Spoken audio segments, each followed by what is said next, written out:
Iar dacă vorbim să merită oare acești bani pentru acest automobil, eu cred că o sumă de 10.000 de euro ar fi perfect. Никому просто так не дается свобода. Из нее нет выхода, и в нее нет входа. Создан для того, чтобы чай был черней. Понятно, тогда и себе налей. Я участвую в каком-то сидячем марафоне. Хорошо, есть приемник в магнитофоне.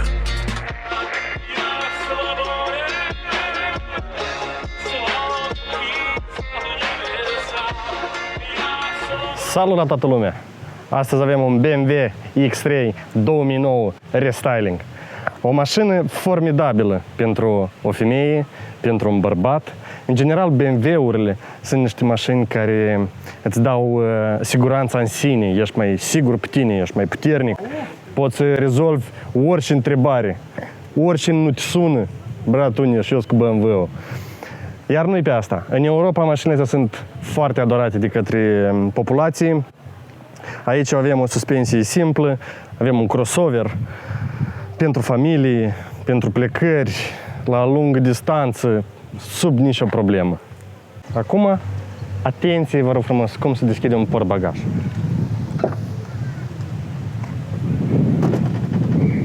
Da? Auziți și voi asta? Haideți să vedem încă o dată. O să încerc microfonul mai aproape, ca să se aud. Bun sunet. BMW, până la urmă. Iar și ține de portbagaj. Avem o capacitate de 480 de litri. Aici încape absolut tot. Dacă aveți copii, haine, scaune, trotinete, biciclete, absolut tot vă încape. Aici, după cum observați, avem două benzi de aluminiu. Mai exact, aceste benzi sunt făcute la alte complexații de acest model. Se putea pune aici ca un fel de bară în care poți să-ți încarci lucrurile, ți-ai pus bara, ți-ai fixat lucrurile acolo și aparent mai ai locul ăsta liber. Iar dacă ne uităm de desubt, avem un spațiu pentru acumulator. Acumulatorul este foarte mare, aproximativ de 100, dacă nu mă greșesc. Stăpânul are aici și o nivee. Să vedem ce e înăuntru. Asta stăpân de BMW, știi cum. Tot normal. Totodată aici putem să dăm roata de rezervă jos, el se află de sub mașină. Vestă, tot ce ne trebuiește. La BMW întotdeauna tot îți trebuiește. Îți trebuiește să înfli roțile și să ridici mașina, tot trebuiește întotdeauna. Totodată, aici mai avem un spațiu aparte, în care stăpânul aici ține niște cabluri de contact. Aici avem un CD changer. El se pune aici datorită faptului că mașina este dotată cu GPS. Puneți CD-ul aici și aparent vă apare GPS-ul pe bord. Iar și ține de partea opusă. În partea opusă avem un încărcător, o priză. Aici jos stăpânul are chei. Nu știți cum, la BMW dacă ceva se strică, dar cum dacă ceva? El întotdeauna ceva se strică să ai cu și se repare în drum. Prelata e ok, materialul e buneșcel, destul de trainic. Observăm că aici nu e foarte sus bara din spate, deci când ridici ceva o greutate, când încarci anumite chestii, nu te încurcă să încarci deasupra. Ai încărcat, ai împins și ai intrat. Momentul cheie. Chestia asta. Toată lumea o numește diferit.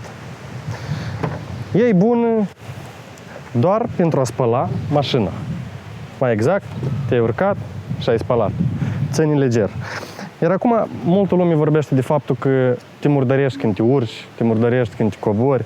Ei bine, da, cum observați, piciorul meu se atinge într-adevăr și se murdărește. Stăpânul spune că el deja știe cum exact să urce și pentru dânsul asta nu e o problemă. Păi, cred că da. Dacă știi cum să te urci, n-ar fi o problemă. Acum, dacă vorbim de scaun. Scaunul se reglează în față, în spate. Putem să-i reglăm și înălțimea. Deci, cum vedeți, mai sus, mai jos. Foarte important. Și acum o să mergem un pic să vă spun despre ce înseamnă un 2.0 diesel la un BMW X3. Iar acum, dacă vorbim de motoarele de BMW, Aici avem un 2.0 diesel cu 177 de cai, cu o cutie automată. Se descurcă formidabil, are îndeajunsă putere, nu are probleme absolut ce ține de motor. Este mitul ăsta că BMW-urile, cum zice la noi moldovenii, mănâncă maslă. Da, într-adevăr, sunt multe BMW-uri care necesită adăugare de ulei la 1000 de kilometri, dar aparent, ține de acest motor, nu avem nicio problemă ce ține de asta. Acum, toată lumea, când schimbă filtrele de aer, sunt anumite probleme. La unele mașini trebuie să te bagi de desubt, la alte mașini e foarte greu de schimbat acest filtru. Păi bine, aici avem un filtru de aer foarte mare, care este poziționat în zona aceasta, se scoate foarte ușor, e chiar aici, e destul de lung, se scoate, se pune la loc. Foarte simplu și ușor. Aici avem filtru de aer normal. Totodată, foarte interesant făcut de către BMW. Aici avem un spațiu de depozitare, în care, după cât vedeți, stăpânul ține aici ulei, că altceva n-are și să țină. Da, ulei, doar că ulei pentru frâne și uleiul de motor. Tot ce ține de motor, asta trebuie să știți. În rest, nu aveți nicio problemă să vă băgați în treaba asta.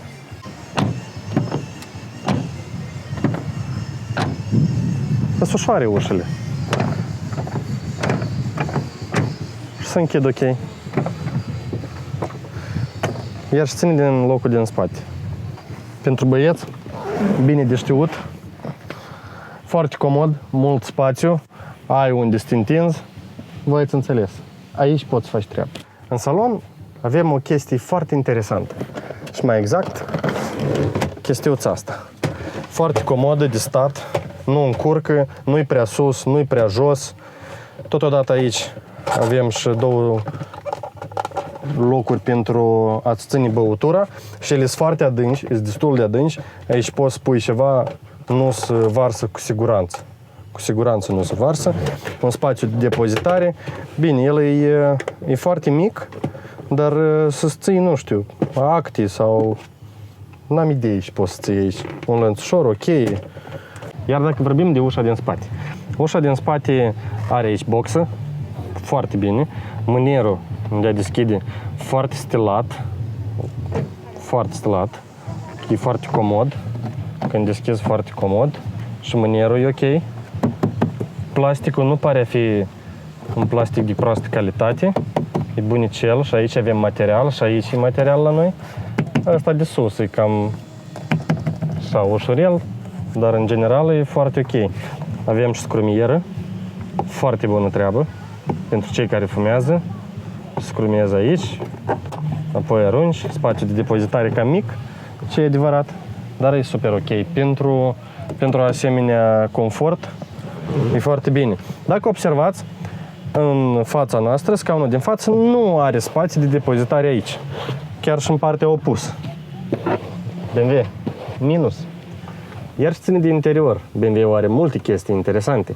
În primul rând, aerul condiționat. Aici avem o climă simplă, dar bună. Puteți să o reglați din toate pozițiile posibile. Avem butoanele necesare. Mai jos, DTC-ul este butonul care dezactivează senzorii de stabilitate a mașinii. Avem parking-ul, el automat se activează când introduceți cutia în revers. Avem butonul de testare a roților și mai exact de care este presiunea în roți. Totodată multimedia, simplă, ce ține de aici, dar nu și în ultimul rând, avem și un ecran care vă permite să navigați în interior. Iar și ține de volan. Avem comenzile pe volan Cruise Control. Pe partea stângă avem reglarea volumului, reglarea stațiilor de radio. Simplu, comod, fără mari chestii ca să nu poți stânga, dreapta, dreapta, stânga. Dacă vorbim de spațiile de depozitare, aici la noi se află un CD changer care se deschide în felul următor, se iese o casetă, se încarcă 6 CD-uri, le-ați pus și le-ați setat din multimedia. Jos, spațiul de depozitare mic, foarte mic. Deci, cum vedem, aici e gol, stăpânul nu depozitează nimic. Spațiul de mai sus, la fel, este mic, nu este foarte adânc.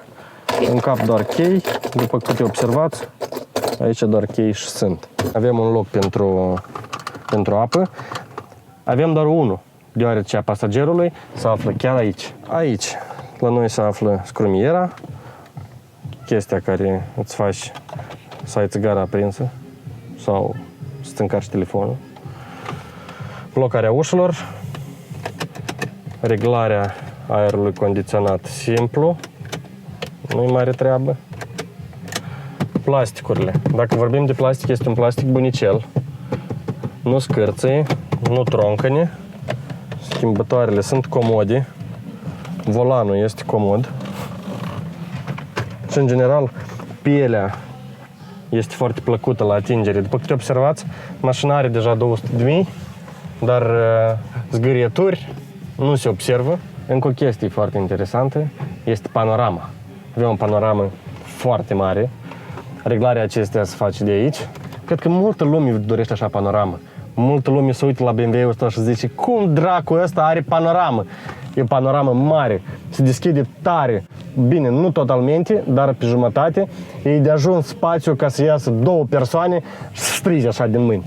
La o nuntă, la o cumătrie, să împartă înghețate pe aici, să facă tot ce vor. Perfect. Iar acum hai să vedem cum e asta pe drum. Iar ce ține de drum. Mașina se comportă foarte bine, cutia lucrează perfect. Avem și un kick-down. În momentul în care vreți să faceți o accelerație, mașina are îndeajuns putere pentru a efectua manevra. Ca confort, scaunele sunt foarte confortabile, chiar la drum lung nu obosește absolut deloc. Motorul de 2.0 diesel, 177 de cai își fac treaba bine. Concurenții la acest model ar fi Audi Q5 din 2009, cel mai important concurent. Dar din punct de vedere a prețurilor este mult mai costisitor și ca întreținere și ca prețul său pe piață. Mai avem și un Volvo XC60, care la fel este foarte scump. Piesele nu se ajung uneori, prețurile și deservirea sunt destul de scumpe. BMW-ul, în schimb, vă oferă cât putere, confort și ca preț mai ieftin ca concurenții săi. Dar să nu uităm de faptul că și dotările sunt diferite. Iar ce ține de multimedia, avem o muzică bună. Dacă ascultați doar radio, calitatea nu e la fel ca cum ați spune un CD. Ce ține de panoul al multimediei, avem temperatura estimată de afară, autonomia, câți kilometri mai putem parcurge cu combustibilul din rezervor, putem să reglăm sunetul, putem să vedem consumul mediu, putem să accesăm GPS-ul, avem și navigații, iar ce ține de putere, puterea aveți îndeajuns. Merge mașinica asta foarte repijor. Chiar dacă poate că nu ești un gonșic, cum zic ca noștri, poate chiar dacă nu-ți place viteza, ești un om liniștit, așa, care ai 2-3 copii, nu te grăbești nicăieri niciodată, la lucru vii cu o oră înainte ca să înceapă lucru. Mașina asta oricum are putere și poate să-ți ofere ție drive ca tu să te simți gonșic. Pe cineva să întreci, cu cineva să te iei la întrecere. Îți oferă posibilitatea asta. Puterea maximă pusă pe cutie ar fi între 3 și 4.000 de rotații pe minut. Anume, între aceste rotații, motorul își arată tot potențialul. Datorită faptului că avem un kickdown, la accelerarea maximă, turațiile pleacă până în 4.500. Și, într-adevăr, chiar te așează în scaun. Pentru iubitorii de familie, pentru iubitorii să meargă la un picnic sau în vacanță, mașina e perfect. Ca și pentru oraș. Dacă vorbim astăzi de consum, pentru oraș avem un consum de 9,5, chiar poate sub 10. Dacă vorbim de traseu, este un 8,5 litri la 100 de kilometri de motorină. Nu e atât de mult, dar nici nu e puțin, dar totuși puterea cere mâncare.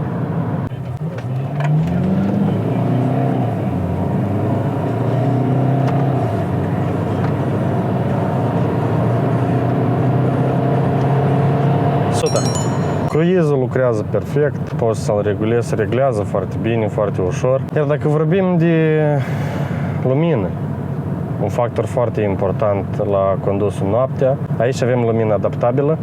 În momentul în care întorci volanul în partea stângă sau în partea dreaptă, să aprindă lumină, ca să-ți arăte direcția în care tu faci manevra, să fie iluminată. Nu cumva să calci sau să dai într-o groapă. Caroseria simplă. Cum ar fi pentru un SUV, este cu mult mai moale decât un SUV. SUV-ul este mai dur, iar crossover-ul conferă un fel de comoditate și confort. Într-adevăr, mașina se comportă foarte moale, este strânsă. Când o conduci, chiar ai senzația că nu ești într-o mașină mare, dar ești într-o mașină miticuță care se manevrează foarte ușor. Mergând tot timp cu dânsa, totuși nu ne se pare că volanul e foarte mare, dar asta este bine. Poți să-l apuci într-o situație de accident, poți ușor să manevrezi stânga-dreapta. Într-un final, 10.000 de euro ar fi un preț super accesibil pentru asemenea automobil care îți oferă și confort, și putere, și anumite chestii faine care nu ți le dă altă mașină. Panorama perfectă, lumini adaptabile, multimedia. Avem nu condiționer, dar climă, salonul de piele. Foarte fain. Nouă celor de la Mall Drive astăzi ne-a plăcut acest BMW X3. Vă dorim toate cele bune și fără accidente. Ia uite. BMW, конечно!